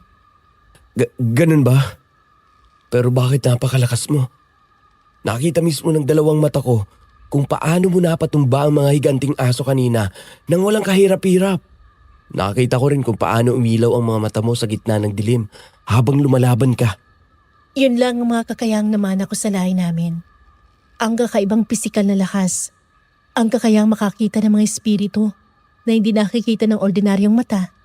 At ang matalas sa pakiramdam para malaman agad kung sinong aswang o halimaw. Kahit pa magpanggap sila mga ordinaryong tao sa umaga. Yun ang dahilan kung bakit alam ko agad na aswang sina Carmen at Elena mula pa ng unang araw na lumipat sila dito sa San Ignacio. Pero, bakit ang tahimik lang ng nanay mo at hindi man lang nagsasalita? Kanina pa siya nakatingin sa akin ng ganyan at nakangiti lang. May nasabi ba akong mali? O baka ayaw niya sa akin kaya hindi siya kumikibo? Hindi, wala siyang problema sa'yo. Sa totoo lang natutuwa pa nga siya dahil nakita ka na niya eh. Hindi na lang talaga siya nagsasalita ng wika natin mga tao ngayon. Unti-unti na kasing nawawalang koneksyon niya sa mundo ng mga tao. Anong ibig mong sabihin doon? Bakit nawawala ang connection niya dito sa atin? Dahil matanda ng nanay ko. Kailangan na rin niya magpunta sa mundo ng mga engkanto para magpatuloy ang buhay niya. Yun ang natural na proseso para sa mga kalahing tulad niya na may halong immortalidad. Kung magtatagal pa siya rito kasama ko sa baryong to, manghihina lang siya ng manghihina hanggang sa mamatay ang katawang lupa niya. Kaya nga palagi mo siya hindi naabutan dito eh. Kasi nagpapabalik-balik lang siya dito para samahan ako. Hinihintay niya lang talaga maging maayos ang lagay ko bago siya tuluyang umalis papunta sa mundo ng mga kalahi niya. Aalis siya? Iiwan ka niyang mag-isa dito sa gubat? Paano ka na kung wala na siya at maiwan ka lang mag-isa sa bahay na ito? Wala kaming pagpipilian, Marvin. Kailangan niyang gawin yun para mabuhay. Kaya nga pilit kitang inilalayo sa akin nun eh. Dahil alam kong maiiwan ako rito ng mag-isa balang araw. At ayoko madamay ka pa sa magulo at mapanganib na buhay ko. Hindi ka na mag-iisa, Tamara. Ako na ang bahala sa'yo simula ngayon. Huwag ka nang mag-alala sa pag-alis ng nanay mo at sa mga mangyayari sa'yo dito. Aalagaan kita. Isasama kita sa Maynila pagkatapos ng trabaho ko dito sa San Ignacio. Doon tayo bubuo ng masaya at bagong buhay na malayo sa mga panghuhusga ng mga tao at malayo sa mga kababalagan at panganib na palaging nakaabang dito sa inyo. Yun din po ang pangako ko sa inyo, Nay. Aalagaan ko po si Tamara. Sigurado ka ba sa sinasabi mo niyan, Marvin? Handang-handa ka na bang dalhin ako sa lugar mo? Kahit alam mo na ngayon ang buong katotohanan tungkol sa pagkatakot sa pamilya ko? Siguradong sigurado ako, Tamara. Wala akong pakialam kung may lahi ka pang engkanto. Tao ka pa rin para sa akin. At ikaw ang babaeng pakakasalan ko. Hindi kita pababayaan. At sa paningin ko, ikaw lang ang kailangan kong makasama habang buhay. Doon nakampante ng husto si Lolo Marvin. Napakalaking tinik ang nabunot sa dibdib niya nung malaman niyang hindi pala immortal si Lola Tamara at mas lamang pa rin ang pagiging tao nito. Naisip niya na wala palang kaso kung magkatuluyan man sila dahil para pa rin naman itong normal, tumatanda at nagkakasakit. Kaya alam niyang sabay nilang lalakbayin ang pagtanda nila at hindi siya maiiwan mag-isa. Ang buong akala nila sa gabing yun, magtatapos na ang lahat ng problema nila sa baryo. Naging tahimik naman kasi talaga ang buong San Ignacio pagkatapos ng labanan nila ni Elena.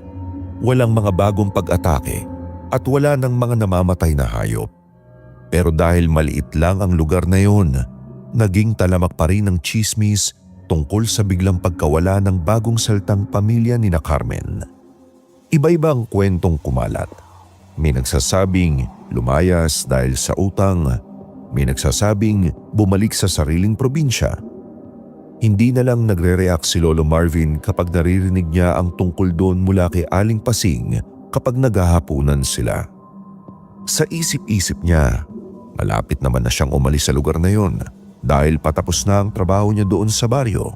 Magkakalayo na sila ni Tamara at makakapagsimula ng bagong buhay. Pero hindi pa pala tapos ang kalbaryo nila.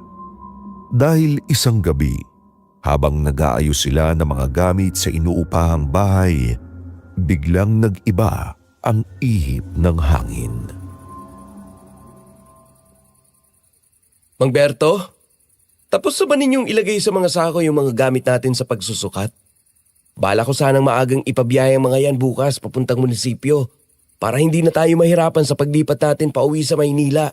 Malapit na, engineer. Ito mga theodolite at yung mga tripod na lang ang aayusin ko. at ilalagay ko na sa mga kahon para hindi magasgasahan sa biyahe. Mas mabuti nga yung maaga nating maipadala ito para gumaan naman yung dala natin. Mabuti yan.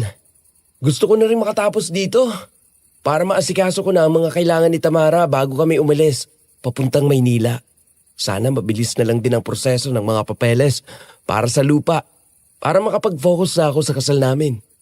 Ang bilis talaga ng pangyayari, engineer. Parang kailan lang yung dumating tayo dito eh. Tinatakot pa kita tungkol sa mga aswang. Tapos ngayon, heto kata, mag-aasawa na ng isang dalagang nagligtas pa sa buhay mo. Masaya ako para sa inyo. Salamat, Mang Berto. Kundi rin naman dahil sa pagtutulak ninyo sa akin ng mga harana noon. Baka hindi kami nagkalapit ng husto. Teka lang, Mang Berto. Nasaan si Aling Pasing?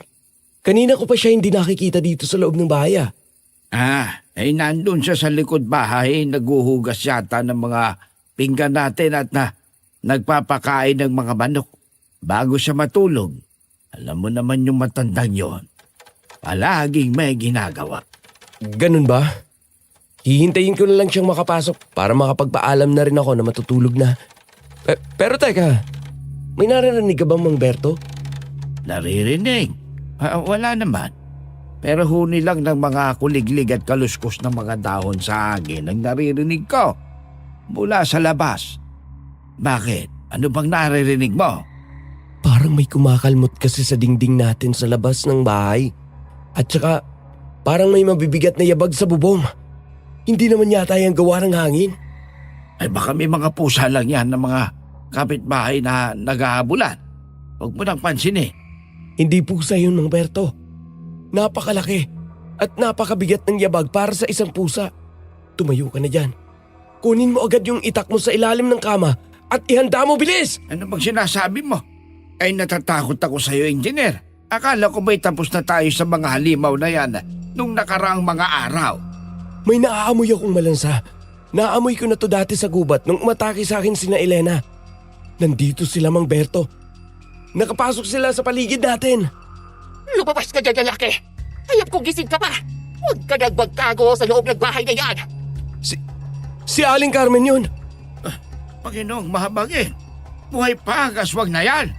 Akala ko ba'y umalis na sila at lumikas palayo para hindi na sila mapatay ni Tamara? Pinatay niyo ang anak kong si Elena! Akala niyo ba palalampasin ko yun na ganun kadali? Hinipon ko ang lahat ng natitirang kamag-anak ko mula sa kabilang bayan para dito. Uubusin namin kayong lahat ngayong gabi. Mga kasama! Iba nagpinto at wasakin ang mga bintana! Engineer, anong gagawin natin? Wawasakin nila ang pintuan. Napakarami nila sa labas. Mang Berto, yung asin! Nasaan yung sako ng asin ni Aling Pasing doon? Kailangan natin yun ngayon din! Nandun sa ilalim ng lababo. Kukunin ko kagad. Sana lang hindi pa nababasa yung nagtulo ng ulan kahapon. Pakibilisan, Mang Berto! Naturuan ako ni Tamara kung anong pinakamalaking kahinaan nila.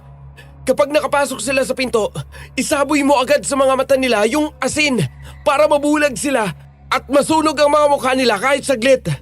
Ako nang bahalang umatake at pumigil sa kanila. Eto na ang asin. Sumilip ako sa siwang ng bintana, engineer. Napakarami nila sa labas. Mga anyong malalaking aso at nakakatakot na baboy rabo. Handa na silang pumasok. Dito ka lang sa likod ko.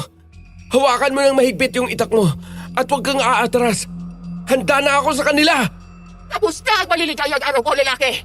Mga kapatid! Kainin ang mga tao sa loob ng bahay na yan! Huwag kayong mag-iiwan ng buhay! Ngayon na, Mang Berto! Isaboy mo na ang asin! Lamunin niyo ito, mga halimaw kayo! Masunog sana ang mga mata ninyo sa asin na ito! Ayan! Sa pool, Mang Berto! Ang init! Umuusok ang balat ko! Marami akong natutunan sa babaeng minamaliit ninyo. Mang Berto, iwas dyan! Paparating yung isa sa kanan mo! Ako nang bahala! Nataga ko sa binti ang isang aso. Engineer, umaatras siya palabas. Magaling!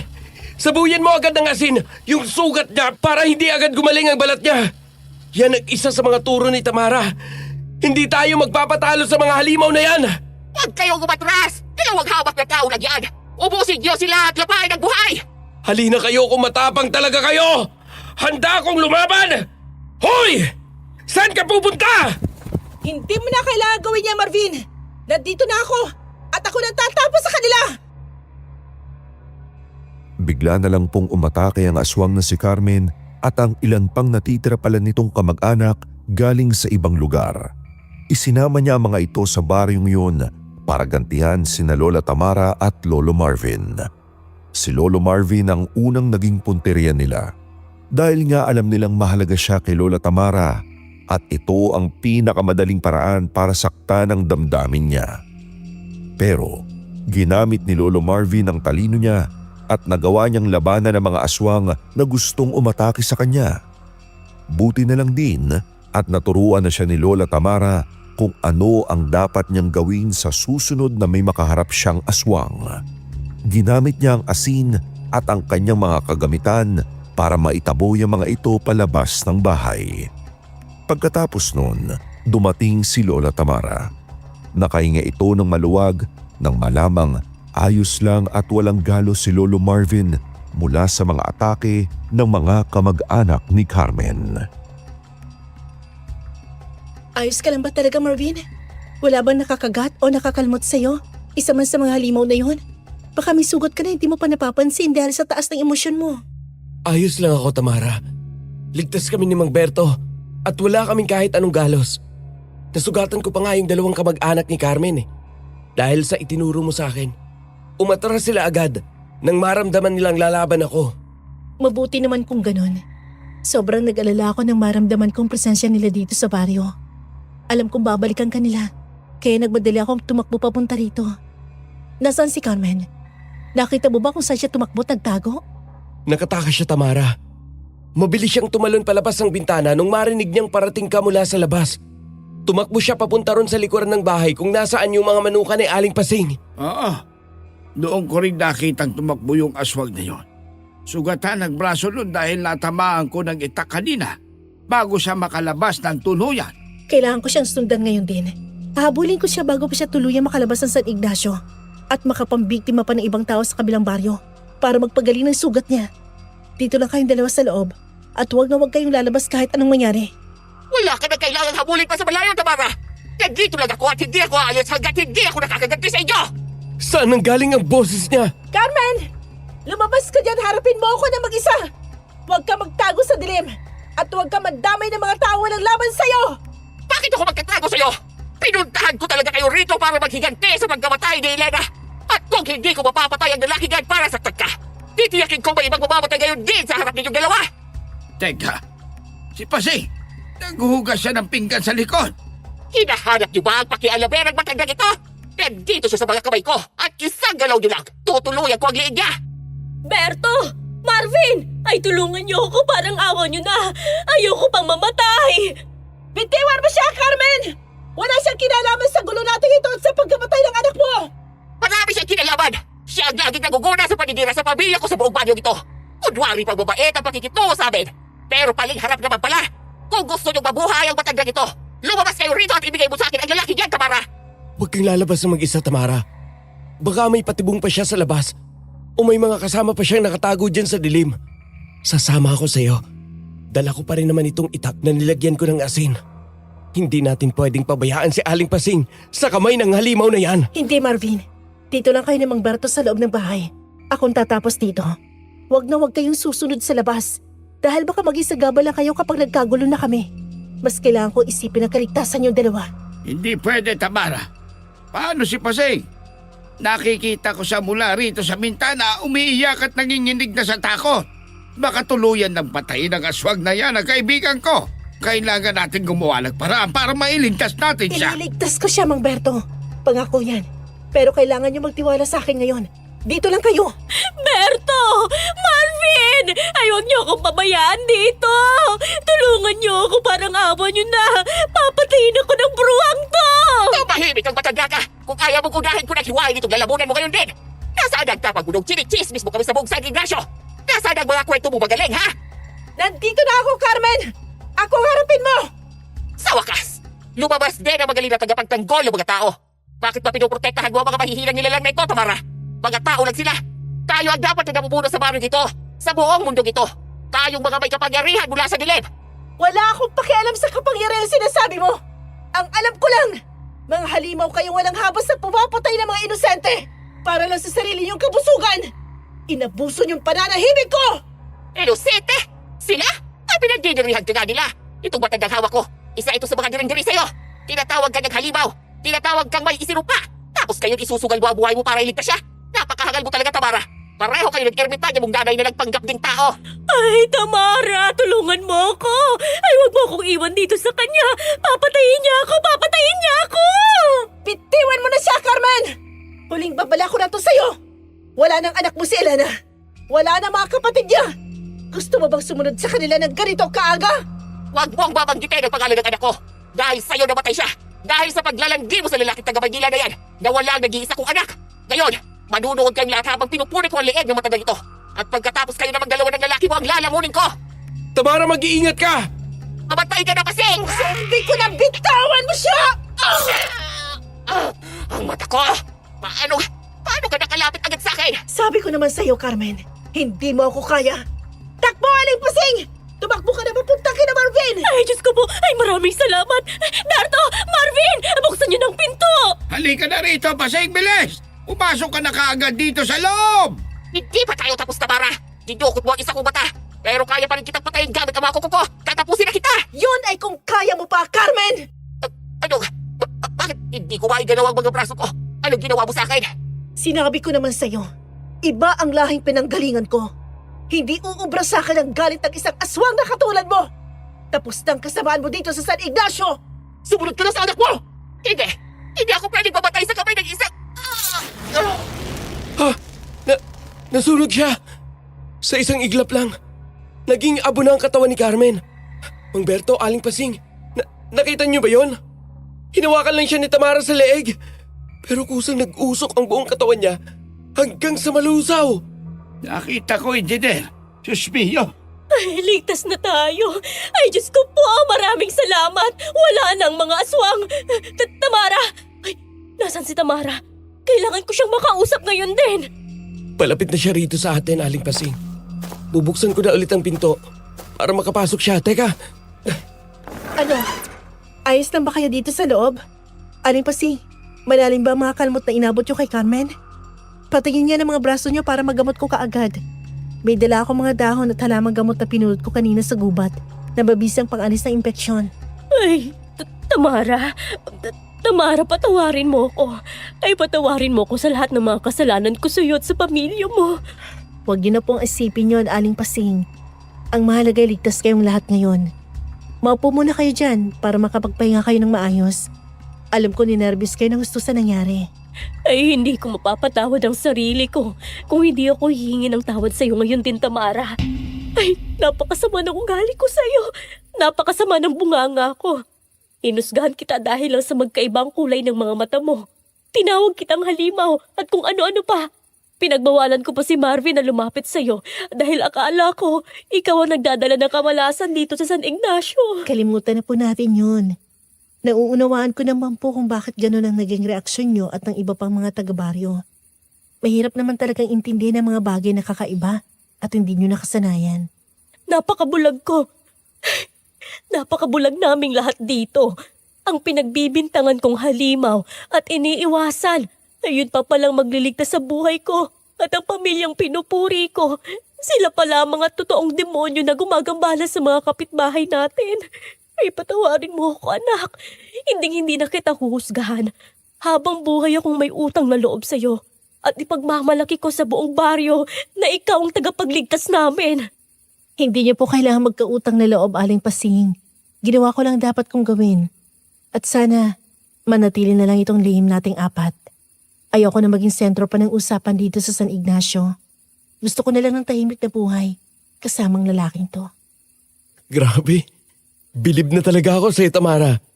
Minsan, naiisip ko tuloy na parang baligtad ang sitwasyon nating dalawa. Anong baliktad sinasabi mo dyan, Marvin? Nahihilo ka pa rin yata eh. Hindi. Naisip ko lang. Mang Berto, Aling Pasing. Di ba sa mga kwento sa libro at pelikula, ang lalaki ang matapang na prinsipe tapos ang babae ang prinsesang inililigtas? Sa aming dalawa kasi, pakiramdam ko, Ako yung mahinang prinsesa na laging nasa panganib. Tapos si Tamara yung prinsipeng tagapagligtas ko na napakalakas at palaging handang sumagip sa akin. Oo nga, engineer. Nakakahiya namang aminin. Pero mas matapang pa talaga sa ating dalawa itong si Tamara. Eh kung wala siya rito, malamang ay kanina pa tayo pinaghatian ng mga aswang na yon sa hapagkainan nila. Nakukuha niyo pa talaga magbiro sa ganitong sitwasyon, ano? Nakita niyo na nga muntik na kayo mapahamak lahat? Mga pelikula at prinsesa pa rin nasa isip niyo. Seryoso ako, Tamara. Sobrang hanga ako si tapang at lakas mo. Pero huwag kang mag-alala. Hayaan mo lang. Dahil kapag naikasal na tayo at nakauwi na tayo sa Maynila, iibahin ko ng takbo ng kwento nating dalawa. Paano iibahin? Ano na naman ba yung plano mo? Pagkatapos ng lahat ng ito, hindi mo na kailangang maging tagapagligtas pa. Ako naman ang gagawa ng lahat para sa'yo. Ako naman ang magpaparamdam sa'yo kung paano mahalin, asikasuhin at alagaan bilang isang normal na babae. Sisiguraduhin kong hindi ka na mahihirapan sa buhay mo. Hindi mo na kailangang makipaglaban sa mga halimaw at hindi ka masasaktan sa piling ko. Ako na ang bahala sa iyo, Tamara. Ako naman ang magiging prinsipe mo araw-araw. Mangangako ka na naman. Siguraduhin mo lang natutuparin mo yan. Dahil kung hindi, alam mo na kung anong kaya kong gawin sa mga taong nanloloko. Kahit pagbantaan mo pang buhay ko, hindi ako natatakot. Wala akong balak na sasaktan ka. Pangako, hindi kita bibiguin.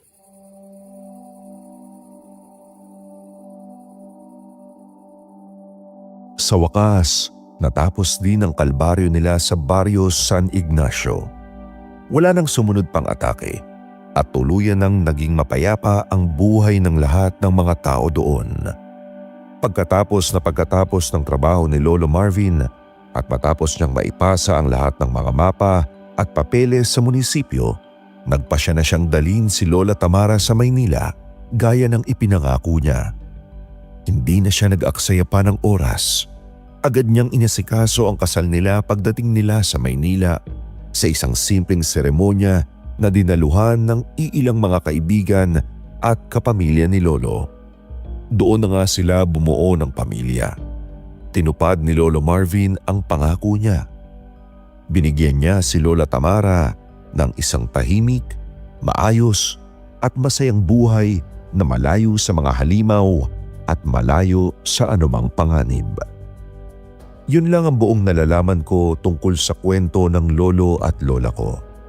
Hanggang doon lang ang mga detaling na ikwento sa akin ng ilang kamag-anak namin noon. Wala na akong naging balita tungkol sa iba pang mga naiwan sa probinsya. Hindi ko na alam kung anong nangyari kina Mang Berto at Aling Pasing pagkatapos umalis ni na Lolo Marvin at Lola Tamara sa baryong yon. Hindi ko na rin alam kung nakikita pa ba nila noon yung engkantadang nanay ni Lola Tamara o kung nakabalik ba ito ng ligtas sa mundo ng mga engkanto bago pa man manghina ang katawang lupa nito. Ang kwentong yun ay isang napakalaking lihim na kailanman ay hindi lumalabas sa pamilya namin. Ngayon ko lang na-share ang kwentong ito sa iba dahil naramdaman kong kailangan din itong marinig ng mga taong mahilig sa mga misteryo ng ating mundo. Alam kong mahirap paniwalaan ang kwento nilang ito. Sa panahon ngayon na puro makabagong teknolohiya at siyensya na ang nagpapaliwanag sa lahat ng bagay, sino nga ba naman ang maniniwala sa isang agrimensor na nagmahal at iniligtas ng isang dalagang may lahing engkanto? Pero hahayaan ko na lang kayo mga listeners ang manghusga kung totoo man ito o hindi. Nasa inyo na yan kung paniniwalaan ninyo ang kwento ng pamilya namin. Gusto ko lang pong magpasalamat ng lubos sa kwentong takip silim, lalo na kay Sir Jag, para sa pag-feature ng kwento kong ito. Isang malaking karangalan na may bahagi ang alaala ng lolo at lola ko sa inyong lahat. At syempre, maraming salamat din sa mga kapwa ko listeners na naglaan ng oras at nakinig sa buong kwento ngayong araw. Sana ay may napulot kayong aral at napangiti rin kayo kahit papano sa kwento ng pag-iibigan nila na nabuo sa gitna ng matinding takot at kababalaghan. Muli, ito si Kiel. Hanggang dito na lang. More power. Kwentong takip silim. Isa na namang kakaiba pero kapana-panabik na kwento ang napakinggan natin ngayon, mga mahal naming listeners. Pero ano ba ang pinaka-kinagustuhan niyong parte ng kwentong ito? I-comment nyo naman sa ibaba at tignan natin kung pare-pareho tayo ng paboritong eksena. Kaya naman, isang malaking pasasalamat sa ating sender na si Kael. Maraming salamat, Kael, sa pagtitiwala at sa pagbabahagi nitong napakagandang kwento ng lolo at lola mo. Isang karangalan na dito mo sa ating channel unang ibinahagi ang nakakakilabot at nakakakilig na lihim ng inyong pamilya. At syempre, maraming salamat din sa inyong lahat na sumamang makinig at tumapos sa kwentong ito ngayong araw. Kung nagustuhan nyo ang kwento natin, huwag ninyong kalimutang i-like at i-share ang video na ito. Muli ako po ang inyong lingkod, si Sir Jag. Mag-iingat po tayong lahat saan man kayo naroon. Maraming salamat hanggang sa susunod pong muli.